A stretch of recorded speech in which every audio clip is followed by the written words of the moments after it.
que l'ensemble de grâce et de bénédiction tout un chacun de vous pour ce mardi de la deuxième semaine du temps de l'Avent, année liturgique C. D'abord la première lecture, Isaïe, le chapitre 40, les 11 premiers versets. Le prophète place cet objectif suprême. Le salut final glorieux d'Israël devient devant les yeux du peuple élu afin de consoler. Oui, consoler mon peuple parce que le Seigneur veut consoler chacun de nous, fils et filles du bon Dieu.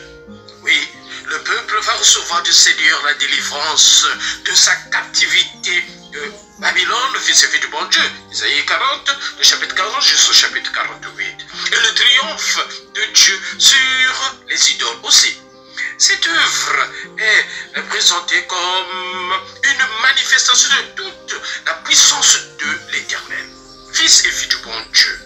Le Seigneur, à chaque instant, intervient dans le quotidien de notre vie. Et voilà pourquoi, à travers le découragement, il va envoyer le prophète Isaïe pour donner cette parole d'espérance, fils et filles du bon Dieu. Reconfortez mon peuple, oui, reconfortez-le. Consolez mon peuple, dit le Seigneur. À travers les pleurs de tous les jours, fils et filles du bon Dieu, le Seigneur vient pour relever chacun de nous. Oui, fils et filles du bon Dieu, l'heure de la victoire a sonné, l'heure de la délivrance a sonné. Fils et filles du bon Dieu, oui, le Seigneur est là pour chacun de nous, fils et filles du bon Dieu. Le plus souvent, la forme de vision que donne le prophète Isaïe, c'est pour l'avenir. Dégager un chemin pour l'Éternel. Niveler dans la steppe une route pour notre Dieu. Isaïe 43. 40, verset 3. Fils et filles du bon Dieu.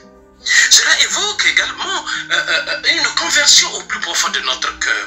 Le Seigneur nous invite à la conversion, à revenir vers l'essentiel. Il ouvre en chacun de nous une vision sur l'avenir, sur ce qu'il va révéler dans chacune de nos vies. Fils et filles du bon Dieu, l'Éternel est mon berger, il ne me manquera de rien. Fils et filles du bon Dieu. Continuons notre méditation du prophète Isaïe. Les versets 4-5 disent ceci. Toute vallée sera relevée, toute montagne rabaissée ainsi que toutes les collines. Cela rejoint, fils et filles du bon Dieu, l'expression de Jésus-Christ lui-même. Celui qui s'abaisse sera élevé, celui qui s'élève sera abaissé, fils et filles du bon Dieu. Les puissances de ce monde qui oppriment le peuple de Dieu, les puissances seront abattues et humiliées, tandis que les humbles, les simples, ils vont voir la gloire de Dieu, parce que le Seigneur restaure son peuple dans ce texte, fils et filles du bon Dieu. Oui, c'est la manifestation de la gloire de Dieu. Ce passage d'Isaïe est cité dans les évangiles de Saint Luc et de Saint Matthieu, où la venue de Jésus-Christ qui est venu pour relever chacun de nous. Et nous lisons également, nous pouvons méditer dans Hébreux, le chapitre 1, verset 2 à 3. Fils et filles du bon Dieu. Le texte renvoie chacun de nous à l'expression de notre souffrance. Crie vers le Seigneur, fils et filles du bon Dieu. C'est lui notre Rédempteur. La bonne nouvelle est le salut que l'Éternel accomplira en faveur de son peuple. Fils et filles du bon Dieu.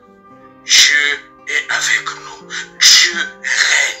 À condition que nous puissions ouvrir notre cœur à cette grâce qu'il offre en chacun de nous. Cette bénédiction, cette délivrance.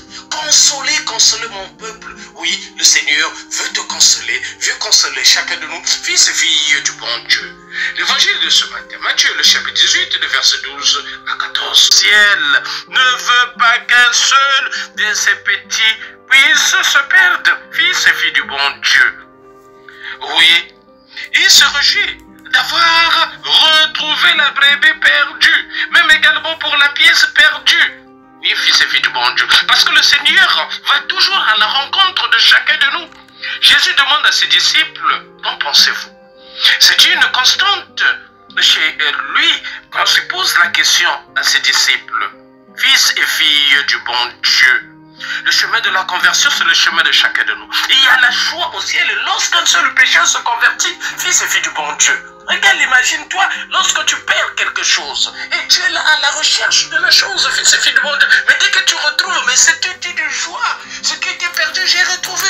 Mais c'est la même démarche pour notre Dieu, pour chacun de nous, fils et filles du bon Dieu. Lorsqu'on revient vers le Seigneur, fils et filles du bon 99, pour aller rechercher la brebis perdue. Mais le Seigneur dans cette parabole montre que les 99, cette assurance resteront dans la bergerie, fils et filles du bon Dieu, dans l'enclos, fils et filles du bon Dieu. Parce que le Seigneur connaît chacun de nous.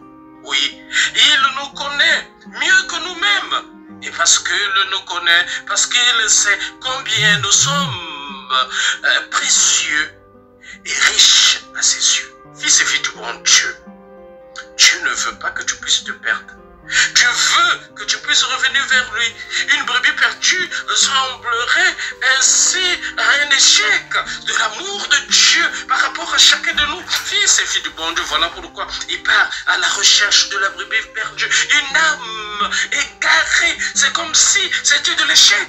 Non, fils et filles du bon Dieu, voilà pourquoi revenons vers le Seigneur. Parce que le Seigneur ne veut pas que nous puissions nous perdre. Écoutons la parole de Dieu et mettons cette parole en pratique. Se perdre, c'est l'homme qui emprunte le chemin des impies, fils et filles du bon Dieu, qui vit dans une totale indifférence, loin de Dieu, c'est-à-dire loin de l'amour. L'égaré, c'est l'homme qui se fabrique ses propres sécurités, qui n'a besoin de personne, qui n'a besoin de Dieu, parce que trop sûr de soi. Celui qui se remplit d'orgueil et qui tient pour Dieu les vanités du monde. Celui qui montre, lui qui est au centre de tout, qui montre que non, c'est lui qui devient le Dieu sur la terre. Fils et filles du bon Dieu, attention. L'égaré, c'est aussi l'homme déconnecté d'une réalité, déconnecté de Dieu, déconnecté de la réalité sociale, où le divin, où l'humain sont appelés à cheminer ensemble. Fils et filles du bon Dieu, à conjuguer les efforts en commun afin de construire un monde de paix, de justice, d'amour, de réconciliation. Fils et filles du bon Dieu. Mais alors, construire la réconciliation, c'est chacun qui doit mettre sa brique, et chacun qui doit mettre son ciment, chacun qui doit mettre son sable. Oui, fils et filles du bon Dieu, c'est ensemble. Ouvrons notre cœur pour cette réconciliation. Fils et filles du bon Dieu. Oui, Dieu est là pour chacun de nous. Dieu a un projet pour chacun de nous. Donc, à ce projet est toujours à la recherche de la brebis perdue. Dieu est à ta recherche. Voilà pourquoi sois disponible et disposé pour recevoir cette grâce. Fils et filles du bon Dieu, la grâce de la présence du Seigneur. Et notre conversion part surtout de notre réelle volonté à nous laisser trouver par Dieu. Fils et filles du bon Dieu, laisse-toi trouver par Dieu, parce que le Seigneur est à ta recherche. Oui, fils et filles du bon Dieu, rappelle-toi, Matthieu le chapitre 6, il dira, ce n'est pas tout ce qui dit Seigneur, Seigneur, cela rentrera dans mon royaume. Il y en a qui n'ont pas encore fait l'expérience du Seigneur. Fils et filles du bon Dieu, voilà pourquoi le Seigneur est à ta recherche. Fils et filles du bon Dieu. Oui, il ne faut pas être sourd à l'appel de Dieu. Il ne faut pas être loin à son appel, parce que le Seigneur appelle chacun de nous à nous d'ouvrir notre cœur afin que lui-même puisse consoler chacun de nous et nous donner des grâces en abondance, fils et filles du bon Dieu. Aimons-nous, vivons et préparons notre ciel en faisant le bien sur la terre. C'était le Père Paul. Dieu se nous. Depuis la paroisse Saint-Michel de Nkembo, Monsieur Saint-Michel de la Gloire, là, nous sommes dans l'archidiocèse de Libreville, c'est au Gabon, c'est un jour de grâce et de bénédiction, n'oublions pas. Kipé, Yayo et Tokos de bénédiction en tout un chacun de vous. Merci Seigneur.